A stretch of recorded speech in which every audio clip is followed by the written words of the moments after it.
What if I told you that the key to freedom isn't found in isolation, but in facing the very thing we fear the most? People. If you've ever felt trapped in your own mind during a simple conversation, this video is your turning point. Today, we're unlocking the mind behind social anxiety and how to set it free. Stay with me because what you'll discover might just change your life.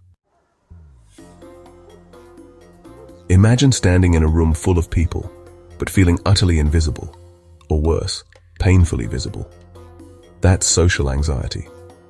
Social anxiety isn't just shyness. It's a persistent fear of being judged, rejected, or humiliated in social situations. It's your mind playing an endless loop of what ifs. What if I stutter? What if they laugh at me? What if I don't belong? Psychologically, it's tied to our ancient survival instinct. Thousands of years ago, being rejected by the tribe could mean death. Today, that same brain wiring overreacts to harmless situations like job interviews or casual parties.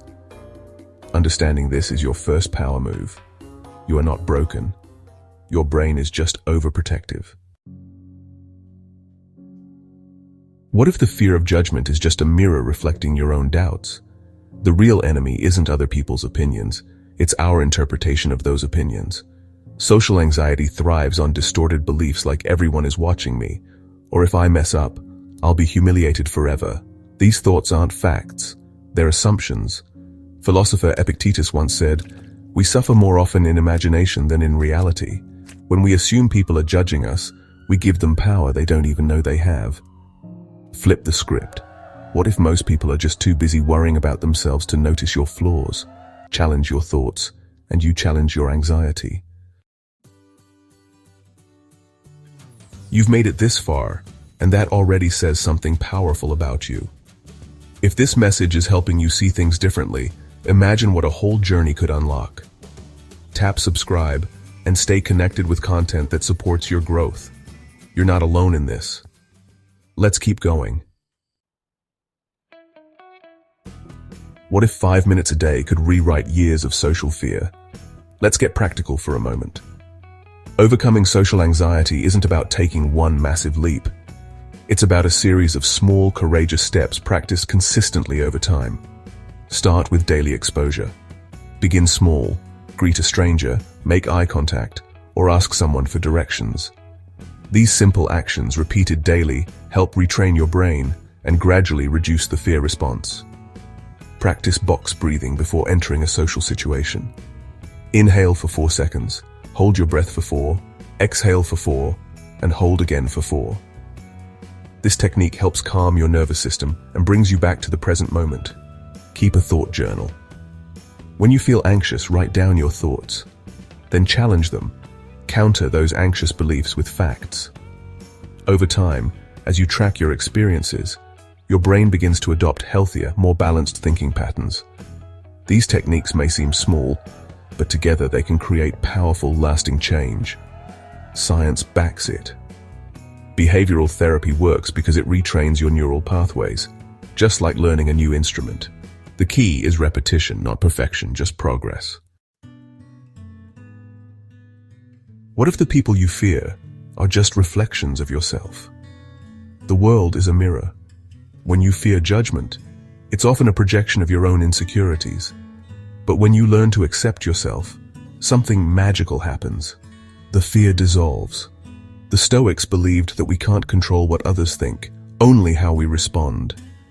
The Buddhists teach detachment, not from people, but from the ego that fears disconnection. Next time you're in a social situation, try this. Don't perform. Be curious. Ask questions. Listen. Shift the focus outward. When you truly engage with others, self-consciousness shrinks. The irony, confidence isn't built by being impressive. It's built by being present. What if success isn't about saying the right thing, but simply showing up? You don't need to be charming, witty, or extroverted. Social success is not about impressing, it's about connecting. So, redefine your goals. Instead of "I must be liked," try "I will be authentic." Instead of "I must avoid embarrassment," try "I will grow from discomfort." These mindset shifts are powerful. They take you out of performance mode and place you in alignment with your values. Your only job is to show up as you, imperfect, evolving, and enough. What if the anxious voice in your head isn't even you? This is where philosophy meets spirituality. You are not your thoughts. You are the observer behind them. The part of you that notices the fear is not afraid. The part of you that sees the panic is already calm. Meditation, mindfulness, and inner stillness remind us. Anxiety is a visitor. You don't have to invite it in for tea. Detach from the voice, witness it, let it pass. And with time, that voice grows quieter. Remember, stillness is not the absence of noise, it's the awareness beneath it. What if the thing you avoid is the very thing that sets you free? Discomfort is not the enemy, it's the path. Growth only happens outside your comfort zone. Think of every socially anxious moment as training. Like lifting weights, it's uncomfortable at first, but over time, you build strength, resilience, and confidence. Don't aim to eliminate anxiety. Aim to act despite it. Courage isn't the absence of fear. It's the decision that something else matters more. And that something is you, your freedom, your voice, and your life, right? What if the future version of you, confident, grounded, unshakable, is already waiting? That version of you isn't somewhere far away. It's already inside you, waiting to be remembered. Every act of courage, every honest conversation, every time you show up, that's you becoming. Overcoming social anxiety isn't about changing who you are. It's about remembering who you were before the fear took over. You are not your anxiety. You are your awareness. You are your choices. You are the story you choose to write next. Anxiety isn't just a barrier. It can be your bridge to understanding others. Social anxiety often makes us feel isolated, but it can actually deepen our ability to connect, if we let it. When you feel nervous, it means you're hyper-aware of social cues, emotions, and unspoken tensions. Instead of fearing this sensitivity, use it as a gift to empathize with others' struggles. Empathy is the secret ingredient of meaningful connection. When you shift focus from yourself to understanding someone else's experience, anxiety loses its grip. This perspective turns vulnerability into strength. It reminds you everyone has fears, insecurities, and moments of doubt. You are not alone. By transforming your anxiety into compassion for yourself and for others, you create authentic bonds that last far beyond small talk. The way you speak to yourself in private shapes how you face the world in public. We often believe we need to toughen up or push through social anxiety, but real inner strength begins with self-compassion, not self-judgment. Instead of asking, "Why am I like this?" try asking, "What does this part of me need?" That anxious version of you, trembling before a crowd, hesitating before speaking, isn't weak.